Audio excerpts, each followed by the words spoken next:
Salut!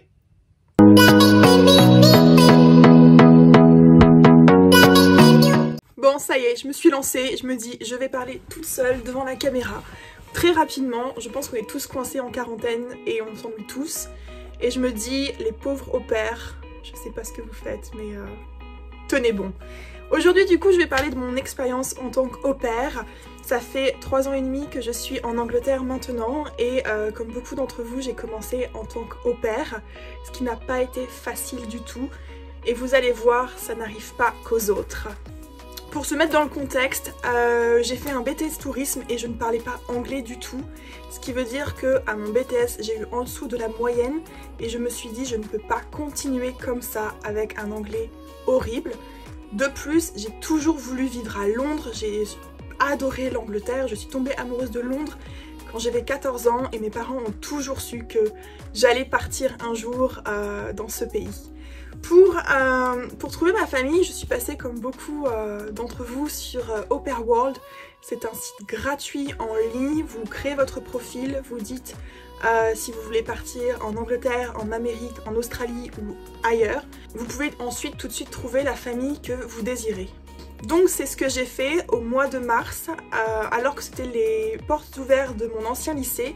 Mon professeur d'anglais m'a dit « Mel, il faudrait que tu ailles en tant qu'au pair en Angleterre, tu apprendrais l'anglais et ça te ferait une expérience. » Donc c'est ce que j'ai fait, j'ai créé mon profil sur Au Pair World, j'ai commencé à postuler.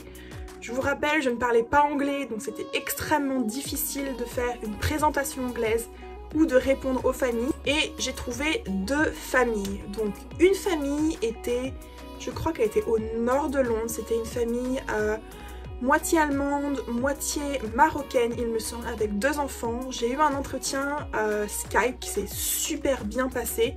Le problème, c'est que j'ai eu un énorme coup de cœur pour la 2e famille qui se situait dans la ville appelée Swindon. C'était une famille recomposée avec 2 enfants. Donc il y avait une enfant de 12 ans dont je n'allais pas m'occuper vraiment et un petit garçon qui à l'époque avait 4 ans. C'était à la campagne avec beaucoup d'animaux. Et en plus de ça, c'était une grande maison, j'aurais ma chambre toute seule, avec ma salle de bain toute seule et c'était vraiment génial. On a commencé du coup à parler un certain nombre de fois, je me souviens j'étais encore en études et je regardais régulièrement mon téléphone aux pauses pour pouvoir répondre rapidement. Et après un Skype pour rencontrer toute la famille, la maman me dit « C'est bon, tu peux venir chez nous, on t'accueille ». Donc je me prépare et au mois d'août je suis prête à partir. Je suis partie le 15 août 2016. Ma mère m'a emmenée sur Paris, on a loué un hôtel. On est resté une nuit pour que je puisse être à l'heure le lendemain. Ça a été extrêmement dur de se quitter, mais bien sûr les téléphones existent, on s'appelle tous les jours. Et donc une fois l'avion pris, sachant que c'était ma première fois d'avion, j'arrive à l'aéroport, je crois que c'était Heathrow, je suis pas sûre si c'était lui ou Gatwick, mais c'en était un gros. Et en arrivant, il faut savoir que je n'avais pas de réseau téléphonique. Je savais juste à quoi ressemblait la mer, on avait donné rendez-vous à l'aéroport à la sortie et je me suis retrouvée sans personne dans cet immense aéroport à attendre une femme qui n'était pas là. L'angoisse a commencé donc à monter. Par chance, j'avais un petit peu d'internet, donc j'ai tout de suite été sur Facebook et envoyé un message à cette maman en disant « Je n'ai pas internet, je n'ai pas de téléphone, j'en ai juste un tout petit peu, je ne te trouve pas. » Par là, elle me rappelle en me disant qu'elle est coincée sur l'autoroute, qu'elle est en retard. Il lui a fallu 1 heure pour venir me chercher. Finalement, elle me contacte, elle me dit « Je viens te chercher au pick-up point ». Sauf que moi à l'époque, je ne parle pas anglais, je ne sais pas ce que c'est un pick-up point, je ne sais pas où c'est. Et en plus, quand je vais dehors pour demander de l'aide à quelqu'un qui travaille là, le mec ne comprend rien. Par chance, je réussis enfin à trouver la famille. La mère est là, elle est donc garée sur le pick-up point avec son fils, elle vient me chercher, me saluer et on est parti. Quand on arrive à la maison, le petit garçon qui donc a 4 ans me fait visiter la maison en entier. En général, les enfants sont très excités de vous présenter toute la maison et surtout votre chambre où vous allez rester.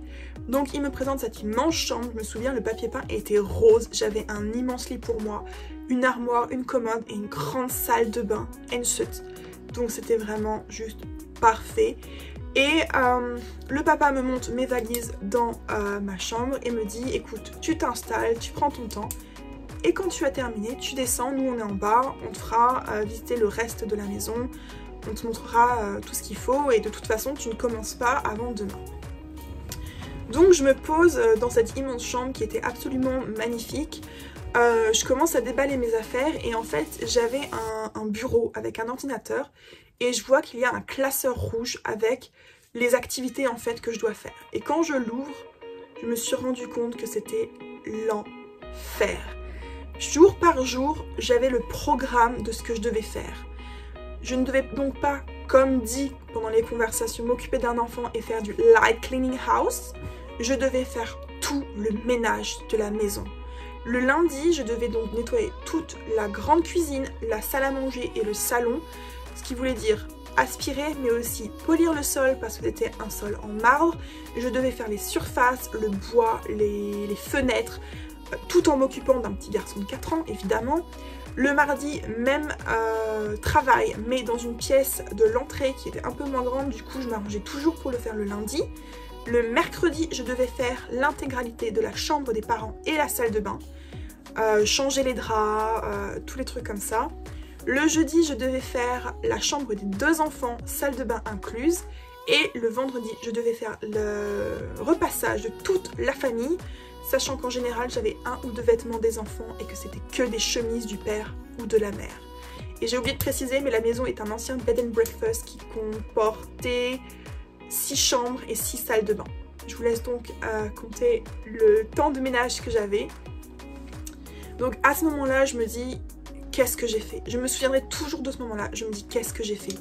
Horrible. Comment je vais faire pour faire ça? Moi, je suis pas là pour être femme de ménage. Je suis là pour apprendre l'anglais, pour avoir une expérience avec un enfant. Et là, clairement, je me suis fait avoir. Surtout que j'avais signé pour 2 ans. Donc je redescends. La maman me dit, est-ce que tu as trouvé le livre rouge? Et je suis là, oui, oui, je l'ai trouvé.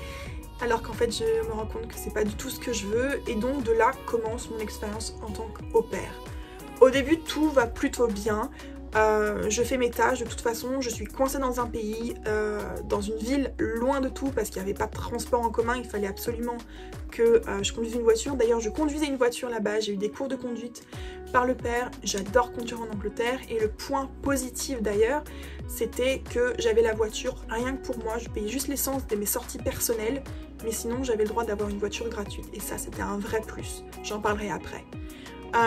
Pour tout ce qui était de la journée, au début c'était les vacances, donc il fallait que je joue avec un petit garçon entre le matin 7h, le soir 7h, que je jongle avec le ménage, le repassage, la cuisine, parce que je cuisinais aussi pour ce petit garçon. Par chance par contre je ne cuisinais pas pour moi ou pour la famille, c'est eux qui s'en occupaient.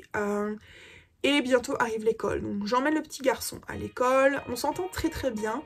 Après c'est un petit garçon de 4 ans qui a des parents qui travaillent énormément, qui ne voient jamais. Donc vous pouvez imaginer à quel point ça pouvait être compliqué de temps en temps avec des crises. Je ne veux pas écouter, mais je me suis rendu compte avec le temps que c'était un enfant vraiment, vraiment adorable. Et je pense que si j'avais eu plus d'expérience avec les enfants, les choses auraient été encore plus faciles quand je vois certaines familles que j'ai eues par la suite. Donc pour ça, tout allait très très bien jusqu'au mois de octobre, je dirais, sachant que je suis arrivée le 15 août. Et on va dire mi-octobre, ça a commencé à se dégrader. Pourtant, pendant ce temps-là, j'ai eu énormément d'amis au pair qui étaient dans la même ville, notamment une qui s'appelait Kira et avec qui je sortais tous les week-ends. Il faut savoir que cette fille avait une famille absolument horrible, pire que toutes les familles possibles, quoique je suis sûre qu'il y en a d'autres terribles. Elle était esclave, tout simplement. Je pense que je vous en parlerai dans une autre vidéo. Mais donc tous les week-ends on sortait, on allait sur Londres, on allait sur d'autres villes comme Bath, Oxford, on a fait des road trips to Salisbury, on a été à Stonehenge. C'était vraiment incroyable, elle était très très très présente pour moi comme je l'étais pour elle et heureusement parce que je ne sais absolument pas comment j'aurais fait si j'avais dû tout simplement être toute seule. Par la suite, ça a commencé à se dégrader. Je faisais tout le ménage de la maison, ce qui n'était pas vraiment ce que j'avais prévu en arrivant en Angleterre. Mais en plus de ça, je devais passer après tout le monde, y compris les parents. C'est-à-dire que les parents, ils buvaient leur tasse de thé, ils la posaient partout dans la maison et c'était à moi de faire un jeu de cache-cache avec le thé pour retrouver les tasses et les mettre au lave-vaisselle. Un jour, alors qu'on prend le repas en famille, la maman nous dit qu'elle a quelque chose à nous dire. Elle a perdu son travail, donc elle n'a plus besoin de moi. C'est tombé en fait comme une bombe. Je m'attendais absolument pas à devoir retrouver une famille. Comme je vous l'ai dit au début, ça n'arrive pas qu'aux autres. C'est ce que je me disais, ça ne peut pas arriver à moi. J'ai déjà eu assez de galères comme ça. Je me suis battue pour venir pour prouver aux gens que je pouvais le faire. Et en fait, si, ça arrive à tout le monde. Par chance, on a réussi à trouver un compromis. Je suis restée, mais les choses ont énormément changé. Elle me demandait de plus en plus de choses. Elle s'est blessée, donc elle en faisait encore moins. C'était à moi de tout faire. Et un jour, il y a eu la goutte d'eau qui a fait déborder le vase. Je me souviens, c'était un lundi, le petit garçon avait tennis le lundi soir et je devais absolument lui faire à manger pour 18 h. Sauf que le temps de rentrer en taxi ou en voiture à la maison, il était plus de 18 h. Je devais donc m'arranger pour qu'en 1 heure, il ait mangé, il ait pris son bain. Je lui ai lu une histoire s'il avait été sage et il a été au lit. Quand on est rentré, le petit garçon a mis son manteau sur le sol alors que moi je me suis ruée dans la cuisine pour lui faire son repas. Et quand les parents sont rentrés ce soir-là, ils se sont donc occupés de leur enfant. Ce qu'il faut savoir en tant qu'au pair, c'est que si les parents reviennent, vous avez terminé votre journée. Vous êtes payé entre 75 livres et 150 en général. Moi j'étais payée 90 livres de la semaine. Quand les parents rentrent, vous êtes normalement off. Donc je pars dans ma chambre, je fais ce que j'ai à faire, je suis en train de regarder un film ou que sais-je. Et comme je vous l'ai dit, c'est un ancien bed and breakfast. Donc il me téléphone sur le téléphone qui était accroché dans ma chambre pour me dire « Viens en bas, il faut que tu nettoies ». Quand je suis partie, le père était en train de donner le yaourt à son fils. Donc forcément, je n'ai pas nettoyé ses affaires. Et il a fallu que je redescende pour nettoyer ce que le père n'avait pas nettoyé. De plus, ils m'ont fait une réflexion parce que le manteau du petit était sur le sol. Oui, en effet, j'ai pas fait attention. Je n'ai pas vu que le manteau était sur le sol. J'ai toujours essayé de tout faire en fonction de ce qu'ils voulaient. Et ils ont pas apprécié. Donc à ce moment-là, j'ai dit que j'en avais marre, que j'étais pas femme de ménage et je suis partie dans ma chambre. Au moment du repas, la mère m'a regardée et m'a dit « Ça ne fonctionne pas, on ne peut pas continuer comme ça. Tu dois trouver une autre famille. » Et j'ai dit, tellement énervée, oui, je pense que je vais trouver une autre famille. C'était la deuxième fois en 1 mois qu'elle me demandait de changer de famille. La première fois, elle m'avait dit qu'elle avait perdu son travail. Maintenant, c'est parce que je ne sais pas ce qu'elle veut. Ça suffisait. Donc, ce que j'ai fait, c'était très simple. Je suis retournée sur Au Pair World, mais aussi, je me suis inscrite sur Facebook, sur le Cercle des Français, sur des sites Facebook, mais pour les au pairs, les nannies, tous les petits trucs comme ça. Et j'ai commencé à poster comme quoi j'étais dans une famille, que ça n'allait pas du tout, que je voulais changer de famille et j'ai donné toutes mes compétences. Je suis donc rentrée en contact avec une maman française qui vivait à Londres, dans le sud, en zone 2. Et on a eu une conversation téléphonique le lendemain et on a tout de suite très bien accroché. On a eu beaucoup de conversations sur tout ce qu'on faisait, ce qu'elle attendait de moi, ce que moi j'attendais de mon travail d'au pair, ce que je voulais faire plus tard, mais aussi d'autres choses, de pourquoi j'étais là. Et on a décidé, bah écoute, on va faire une rencontre à Londres, puisque moi j'adorais visiter Londres. Donc ce que j'ai fait, c'est que je suis allée avec une amie et j'ai été rencontrer cette famille. Et tout s'est très bien passé. Elle était très gentille, cette dame, juste complètement dépassée parce qu'elle avait 3 enfants de 7, 5 et 1 an et que le papa travaillait tout le temps, donc il n'était jamais à la maison. Donc on commence à se mettre d'accord sur une date. Elle a besoin de moi au plus vite, mais dans mon contrat d'au pair, je ne peux pas quitter la famille avant 1 mois après leur avoir dit bah je pars. Donc je leur dis écoutez, moi je vais leur dire que je pars, mais je ne peux pas venir avant 1 mois. Donc on se met d'accord, je reviens dans 1 mois. Ce qui se passe, c'est que pendant le repas, je dis à la maman, voilà, j'ai trouvé notre famille comme vous m'avez demandé, ils ont besoin de moi à telle période. Et j'ai dit d'accord. Et elle me dit, mais c'est pas ce que dans ton contrat. Dans ton contrat, tu dois rester là jusqu'à temps que nous, on trouve une autre famille, une autre fille au pair. Donc t'es bloquée ici, tu ne pars pas. Et moi je leur dis, mais dans mon contrat, à aucun moment il y a marqué que je suis femme de ménage. Dans mon contrat il y a écrit que je dois faire l'aspirateur pour les enfants, le linge pour les enfants et la cuisine pour les enfants. Or, je ne suis pas là pour les enfants, je suis aussi là pour vous. Je fais donc dans ce cas, je suis votre contrat et je reste jusqu'à temps que vous trouviez notre au pair, mais je ne fais plus le ménage. Et elle m'a dit, bah dans ce cas, tu pars demain. Donc j'ai recontacté cette famille française et je lui ai dit, bah écoutez, la famille me dit que puisque je vous ai trouvé, ils veulent plus de moi. Donc je dois partir demain, est-ce que ça vous dérange que je vienne? Donc la mère me dit, bah non, pas du tout, tu peux venir demain. On est en plein travaux dans la maison, donc ta chambre n'est pas encore parfaite, mais bien sûr qu'on peut t'accueillir. Donc par chance j'avais déménagé des affaires chez une amie parce que je savais très bien que quelque chose comme ça allait m'arriver, je n'avais plus confiance en la famille. Et ce que je fais, c'est que dans ce cas-là, je prends le train, je pars à Londres avec 2 énormes valises. En plus de ça, ce jour-là, la famille, comme par hasard, ne peut pas m'emmener à la gare. Je dois payer un taxi de mes propres sous. En tant qu'au pair, on n'a pas les moyens de faire ça. Et je vais dans cette famille au pair qui donc se trouvait à Brixton, à Londres, et qui m'attend. Sauf que, comme vous en doutez, ça ne va pas se passer comme prévu. Ça va même se passer pire que ma famille anglaise, puisque je ne tiendrai que 1 mois dans cette famille. Quand j'ai commencé, tout allait très bien. Je m'entends extrêmement bien avec les enfants. On va dire le grand, surtout le grand de 7 ans est incroyable. Il est super gentil, il écoute, il aide, il veut tout faire bien. L'enfant de 4 ans, il est compliqué. Il mange avec ses doigts, il écoute rien, il tape. Il est vraiment très violent cet enfant. Et l'enfant de 1 an, bah, c'est un bébé de 1 an, elle a besoin de beaucoup d'attention. Et elle suit aussi un peu malheureusement le côté de ses frères à ne pas écouter. Donc par exemple, une fois, elle s'est levée dans sa chaise haute en plein repas et elle a failli tomber alors que la mère était à côté. Pour vous donner le contexte. Donc je commence mon travail, tout se passe bien, c'est quand même un peu compliqué parce que bah, ce petit garçon de 4 ans n'écoute rien du tout. Je les emmène au parc, je vais à l'école, je leur fais le repas. Ça se passe vraiment bien, je m'occupe vraiment que pour les enfants. Comme ils sont en plein déménagement, je m'organise pour ranger correctement les vêtements dans les armoires des enfants. Je les trie en pantalon avec pantalon, t-shirt avec t-shirt, vous voyez le genre.